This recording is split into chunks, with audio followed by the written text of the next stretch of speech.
again, thank you for coming to my YouTube channel and tuning in for another video. Today I have my friend Davia from school. We're going to just talk about different tips that you could take to...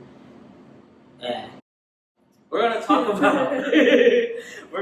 about different tips for coming into law school, your first year of law school, typically known as your 1L year. Can you speak English? We just thought that it'd be good to talk about different tips and tricks we used and that we learned over the year as we're going into our second year, starting in a couple weeks. So we thought it'd be a good idea to just two. You're right, it is 2 weeks. Because we have next week and then no, it's really like a week and some change. Okay, so like a week and a half, something like that. Yeah. We thought it would just be a good idea to, as we're coming up on the new school year, to just give you guys some tips, especially if you're interested in going to law school or you're going to law school soon, just to help you make the transition more smoothly. And so we're just going to go back and forth. We wrote down a list of just different tips that we've got. I am an admissions ambassador at my school. We go to Barry University School of Law. I'm an admissions ambassador at my school, and so I asked a bunch of the incoming students some questions to give me some questions that they would have or have coming into law school. And so I thought it would be a good idea to make this video just to not only address their questions, but any questions that people might have in general, and that I thought would be something good to address. And so you can go first. Okay, so starting with the reading, you're going to be hit with a lot of reading to do weekly. I would say, speak up louder. Really? Oh man. Okay. Shucks, folks, I'm speechless. I don't know how to project my voice. Okay. So, reading. First thing with reading is that you are going to have at least maybe 100 to 150 pages of reading to do every week. So it is a lot to keep up with, but it is completely doable. I would usually knock out my reading over the weekend. Yeah. But if you do fall behind on your reading, and don't worry about it, it like happens to everybody. Best advice is to, instead of trying to catch up, just keep up with wherever the class is at. So right. If you miss chapter 2 and the class is now in chapter 3, read chapter 3 for that class and then work your way backwards to whatever you missed before. Definitely. And then also I would say, I forgot what I was going to say. Oh, I also would say a tip that we got during our orientation last year was that usually depending on the school, your orientation is like a week long, the week before classes start. And so the tip that we got was if we took our orientation started on Monday, if we read our classes for our readings for the Monday of school, the first Monday of school, the Monday before, and we did that every week, every day for the week. For the first week, we'd have all of our classes read for the first week, and then just continuing that on and making sure that you stay. I would say stay a week ahead at least, or a week or two, just in case if you fall behind, you can be on track with the class. And then, like she said, if you miss stuff, usually have like a reading week before exams too, so use that time to try to catch up whatever you missed if you can't do it throughout the semester. Right. The next thing I would say is outlining. Definitely outline, you need that, it's a must. Not every class is good for outlining, so depending on what the class is, I'd say outline. And then if outlining is for you, you have to figure out if outlining is for you. Yeah, because outlining, I was just going to touch on that. Not everybody creates an outline. Some people just like to use a whiteboard and just write out everything on the whiteboard in some type of organized manner. Or just plain index cards, or I don't even know.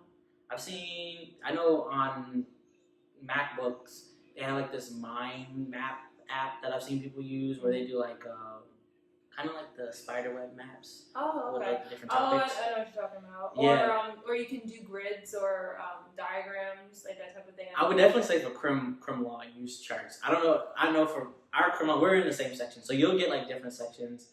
All the stuff will make sense when you get accepted. You'll get like different sections and stuff like that for your first year.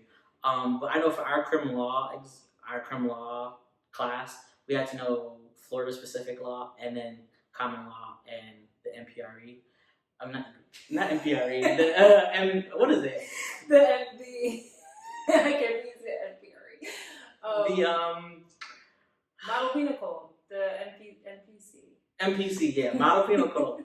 So I know a lot of us, we use charts to like differentiate the distinctions between the three different types of law. And so like getting into the second point of group outlining. So instead of doing all the work by yourself, Yes. you and a group of your friends, now be careful.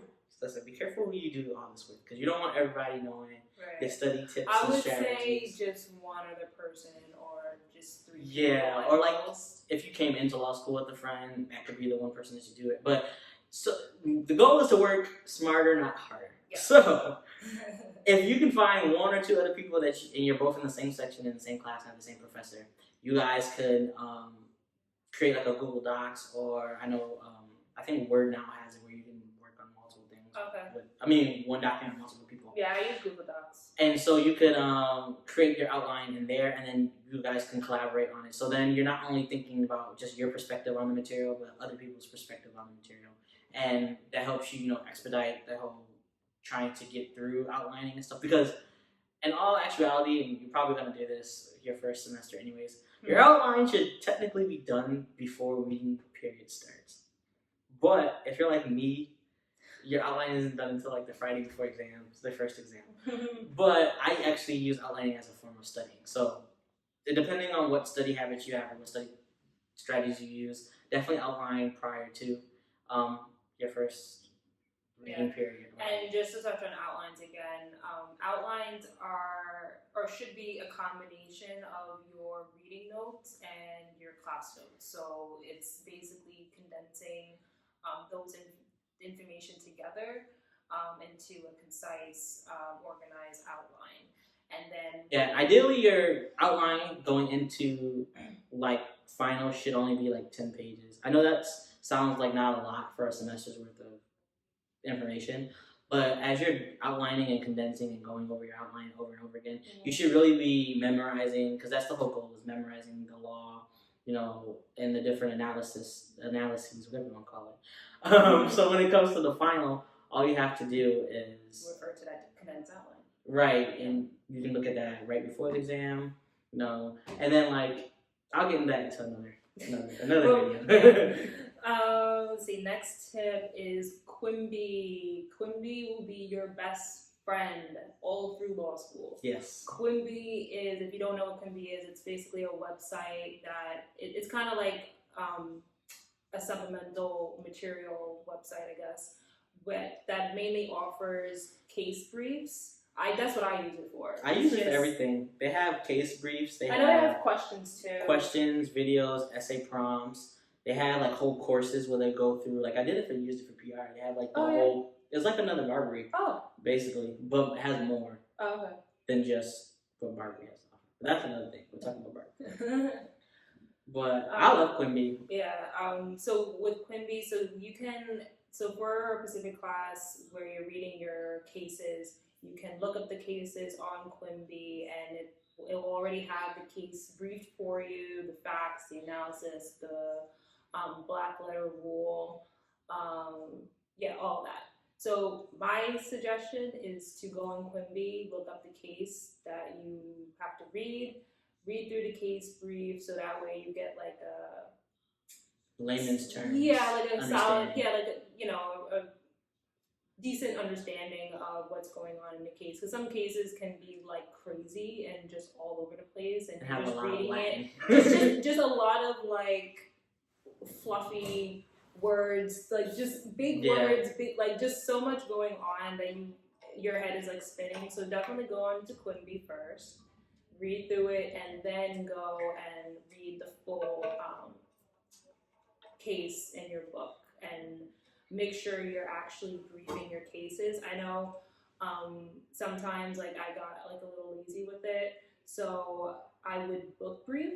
And book briefing is basically using different like color codes. Yeah, color coded highlighters. So I would use one highlighter color for the facts, like the important facts, and then I'll use a different highlighter color for the rule, and so on and so forth for the analysis, the conclusion, and then whatever they decided at the end of the case. And I would have everything color coded, so that way it's kind of like a case brief in that I can just go back to the color-coded notes, and if I get called on, then I can just refer to what I book briefed and say, okay, this is the rule, and try to articulate the best that I can the analysis. So it's completely doable, and you get used to it over time. Yeah, I would say do both. I like to book brief, and then I go and create That is what an I actual brief, and you'll learn about this in school, Yeah. like coming like orientation, what have you.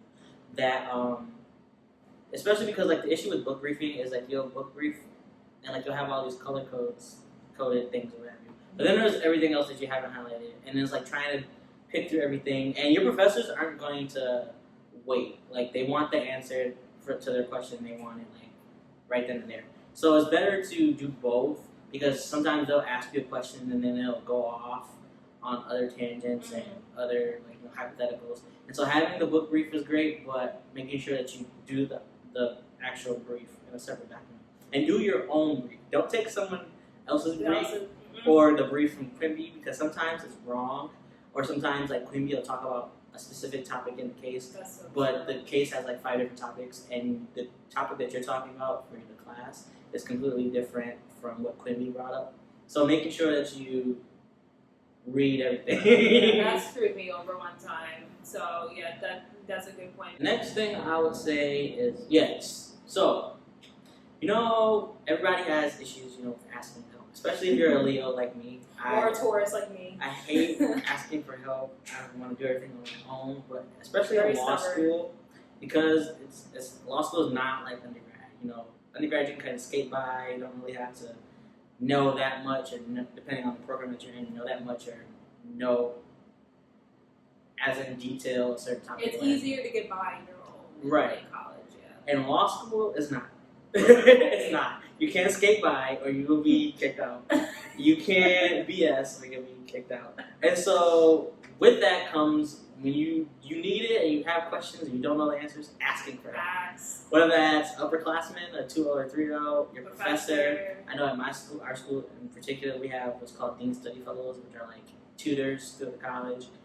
Them, ask, because 9 times out of 10, you, probably half the class or half your section, has the same question, Yeah. and everybody's just afraid to ask. Because you think about it, law school, you're supposed to be like, top of the top, or have you're supposed to know everything, quote unquote. But in reality, you don't, and this is a learning experience for everyone. And so, not being afraid to ask questions, not only, and also in class too, making sure you ask questions in class. Because a lot of professors, especially in law school, they're practicing attorneys as well. And so they don't have time, not to say they won't answer the question, but if you could have asked it in class, or there was an opportunity to ask it in class and you didn't, and it could have benefited the entire class, not just you. And 9 times out of 10, they're either going to take whatever the answer is and they're going to broadcast it to the class anyways, or if they're like a particular professor that we've had, they're just going to, chew you out about it. And then, no, I'm just playing. But definitely ask questions. There's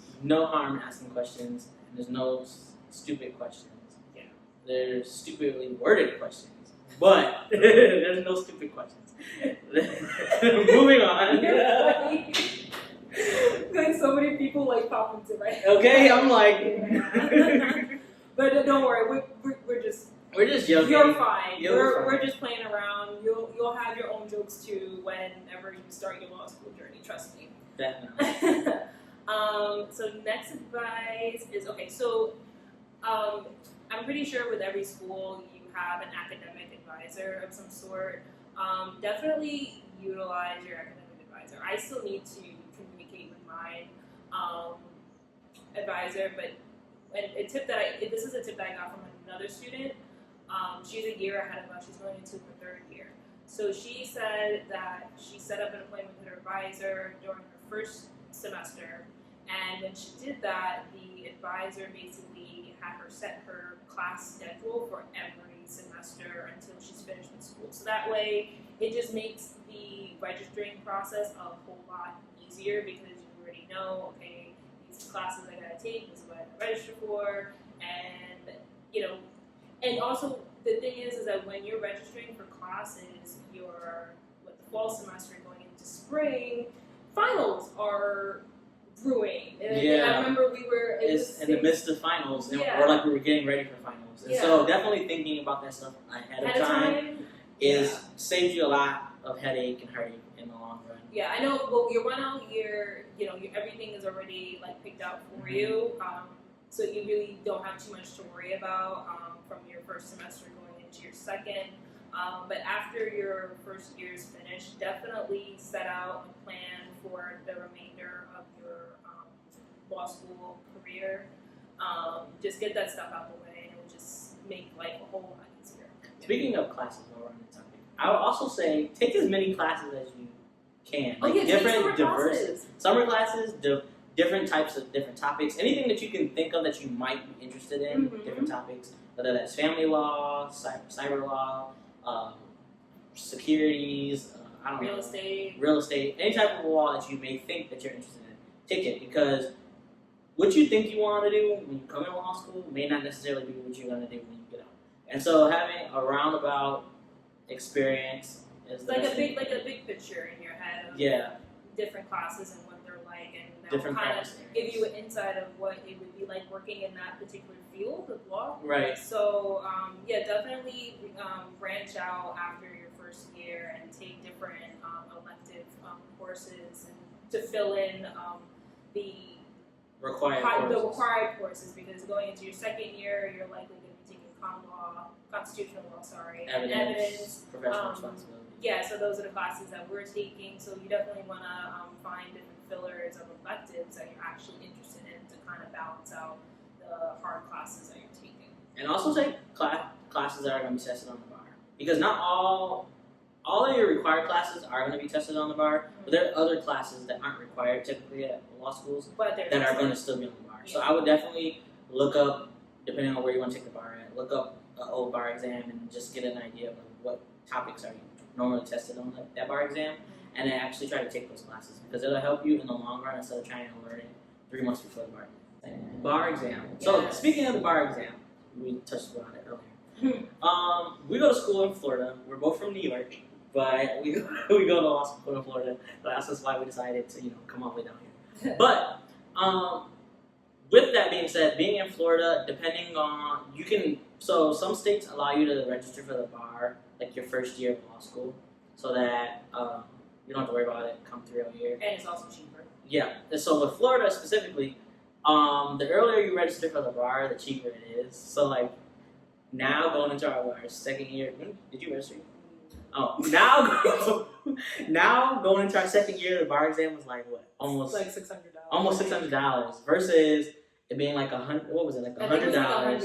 $150 a year ago. This day, like literally, it was around this day a year ago. So that's a it was like right after midterms. They had that whole meeting with us with the Florida Bar Exam. Yeah. And they gave us all the information, and they told us that if we submitted everything by January something, that it would cost like $150. anyway. So if you are planning to come to Florida, go to law school in Florida and take the Florida Bar Exam, Register early, as early as possible. I'm pretty sure every law school in Florida, they have the Florida Bar Examiners come to the school and just talk to you guys. They talk to you and explain everything. So when they do chime in, make sure you put it in your calendar, the date to go. And during your winter break, get your materials, get everything together, and do what you got to do, and just hand it in early. Don't be like us At all, because okay, so next advice. So join an organization. Get involved on campus. There are, even though law school is nothing like college, you can still get involved with your school. So we have the Student Bar Association. BALSA, Black Law Students Association. We also have a Caribbean Law Students Association. I'm the VP. What else do we have? We have a Federal Bar Student Association. We have a lot of different clubs specifically at our school. But definitely get involved and make those connections, because at the end of the day, the people that you're going to school with now are going to be the ones you're practicing with. Most likely. Yeah, most likely 3 or 4 or 5 years from now. And so making those connections will just make it easier for when you're trying to find your first job out of law school, or when you're referring to work. Because you never know who may know somebody. Exactly. So if it's not the person that you went to law school exactly, that person may know somebody who may know somebody, and yeah, just network. Join an org so that way you are networking, and also just to give yourself a breather from just school work. You know, like our school, they do mixers so many, downtown. Mixers. What do they do? We have like different conventions. Yes. A lot of like local, so like not only school orgs, but also join like local orgs too, local legal organizations as well, because they often do a lot of stuff for law students, and law students get to go for free.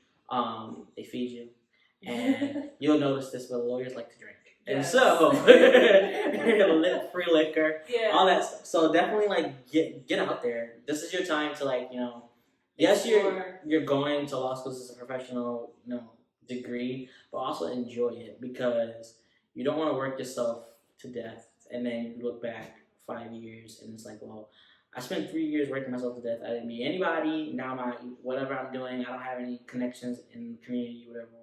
Make sure you start those connections now so that you don't do all the hard work later. Yeah. It's just easier. And it makes the experience. You want to balance out both. Like, of course, your schoolwork is your top priority, but it's also not your only priority. Right.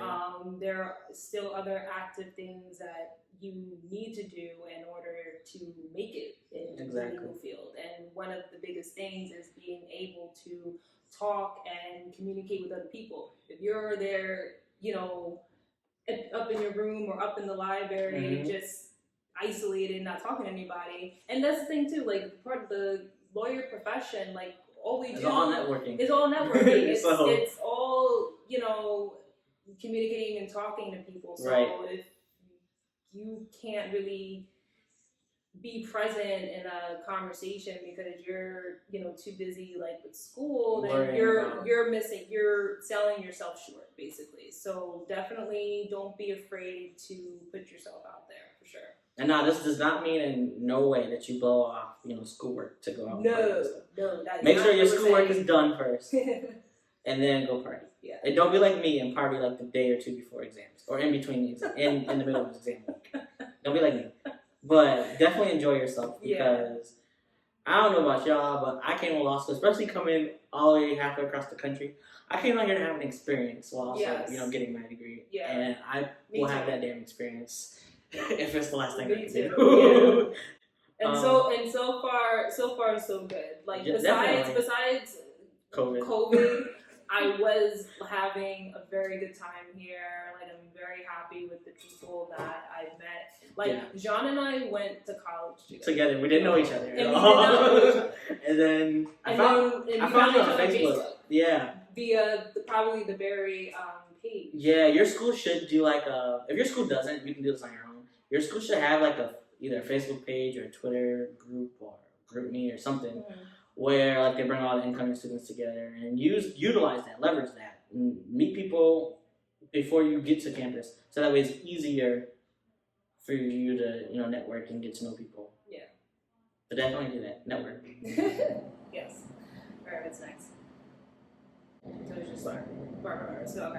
All right, so I'll talk about this. So so the next thing is apply as early as possible to become a student representative for a bar prep company that your law school is partnered with. So our school has all three. Yeah, it has all three. So we have Barbary, Kaplan, and Venus.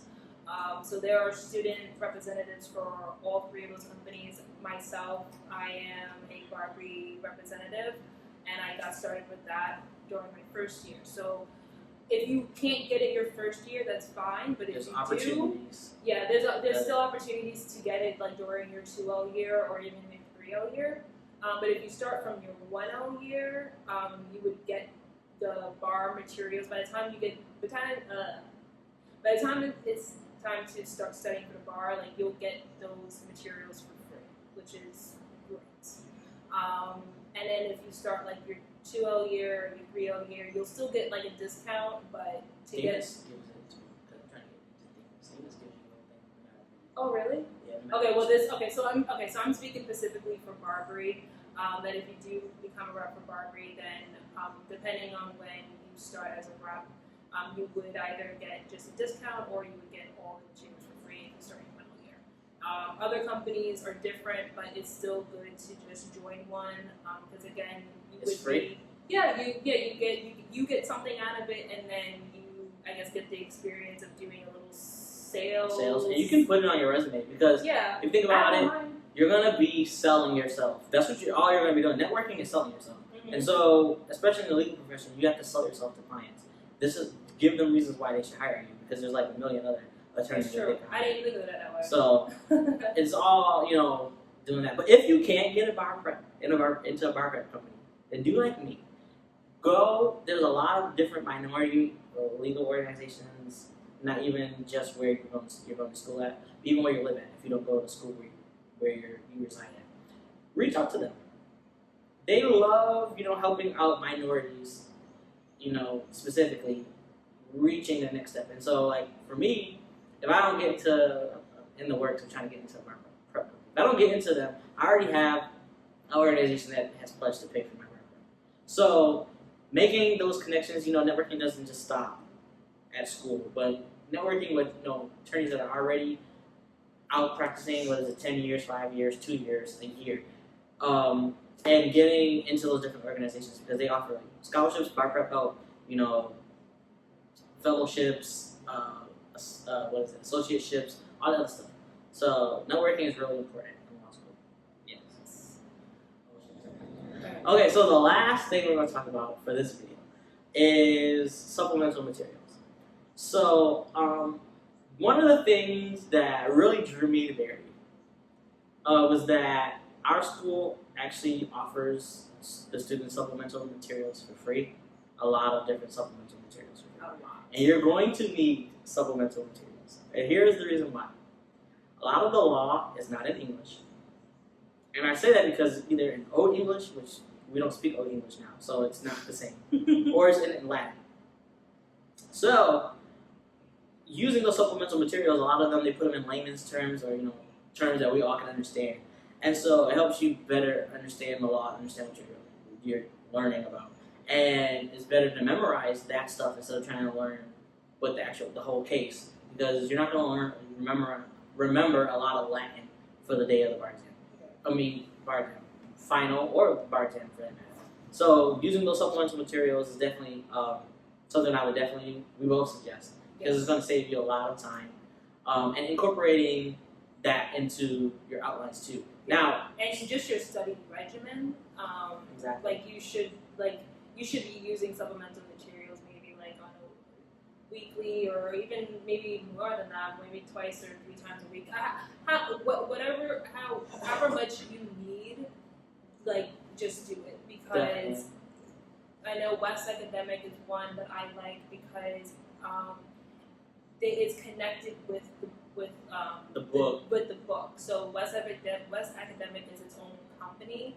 So every book that is published under that company, they have the online version of the book. So it comes with the book code, and all you do is put it in. You can pull up the textbook online, and then on top of that, there will be quizzes that will quiz you per chapter. Yeah, per chapter that is connected to that textbook. And professors, and I know our professional responsibility professor, she really liked that feature that we were able to do the quizzes in connection to each of the chapters to help us learn the rules and reinforce it. Yeah, and reinforce it. So it's all great stuff. I think another one that I really like is called Happy Guide. Yeah, short Happy Guides. Yeah. The short Happy Guide. It saved my life for contracts. With study aids, it depends on what type of study aid you use too. So if you use West Academic, they also have videos, they have flashcards, and then they have a Black's Law Dictionary in there and a bunch of other stuff. Yeah. If you use, I think that is good for per chapter. As you finish a chapter, you go back and reinforce the information that you learned by doing the quizzes, watching the videos, or have you. But there's another software called the manual flashcards. I use those every day because they have this algorithm. So there's so much science behind it. But basically, if you space out repeating information, repetition. yeah, what are you talking about? if you space out repeating information over and over again, you'll be more likely to remember it or recall it. And so our school like really pushes for us to start it like after our first semester, using them for each topic that we learn, because it does it all for you. But basically, like, it brings up a card, it reminds you every day that you have a certain amount of flashcards to go through. It brings up a card, and then under the bottom it has like a scale, so you'll answer the question. And then it has like a scale of 0 to 10 of how well you knew the question and knew the answer. And then based on that number, the algorithm will determine when to bring the card back up again, so you can continue to go over and go over it. And so I use that on a daily basis, in between breaks, all that other stuff. But another version of that, though, if you're more of an old school person and you like to be more hands-on and you want to handwrite your own index cards, that's fine. But you can still do that same type of system that Emmanuel does, where so it was like the red pile, the yellow pile, and the green pile. Do you remember? Yeah, they tell us from that orientation. I know. I just know I would forget. If you're like me, I'm gonna lose those. So I'm not even gonna play myself. I remember I started to do it and then like I fell off, but I'm definitely gonna get back on doing that method this semester because I'm taking 2 heavily rule-based classes, evidence and Florida civil practice. Yeah, you be blessed with that. You'll be blessed. Yeah. So I mean, I know. So, oh yeah, that'd be good. Yeah. So anyway, so I'm taking 2 heavily rule-based classes. It's just how my schedule worked out. It is what it is, but I'm definitely going to be doing that index card method where I have a red pile, a yellow pile, and the green pile. So I believe the red pile is, I think you have to read that like every week. Yeah, that's like the pile that you're having issues with. That you have issues with that you like don't know. The yellow pile. It's like it took you a little bit to remember it, but you remembered the answer. Or you knew the general concept, but the answer wasn't completely right. Yeah. Or stuff like that. So that you would review like every 2 weeks. Every 2 weeks. And then the green pile is what you know like 100% solid. And that pile you would review like every 3 weeks or like every month. Right. And you go through the cards. And then, okay, so let's say with the green pile, you get to a card and then you thought you knew it. You thought you knew it, but then didn't. you didn't. So then that card would get moved into either the yellow or the red. And that's how you do it. You do it like that. Yeah. Only thing I say, I know I'm going to forget to do all that stuff. So instead of doing all that, have somebody else do it for you. What do we say? Work smarter, not harder. So I'm just saying, you have your options. If you're just like, no, I don't want to do digital, then you can do it that way. But if you are very digital, then you can do it. Yeah. But I'm probably using manual because I ain't got no time to be doing law cards and school whatnot. is, listen, stay tuned for part 2 because we have more stuff getting into, time management and school supplies and different things like that. Yeah. But thank you again for joining us for this video. I'm going to add her social media down at the bottom. And for some of the things that we mentioned, I'm going to put links to them at the bottom so that you can, if you're going to law school, you can start looking at these things and get familiar with them. Yeah. And depending on your school, your school might already have partnerships with those companies. And so you either be able to use them at a discount or completely free. But thank you again. Like, comment, and subscribe. Yay. And I'll see you again.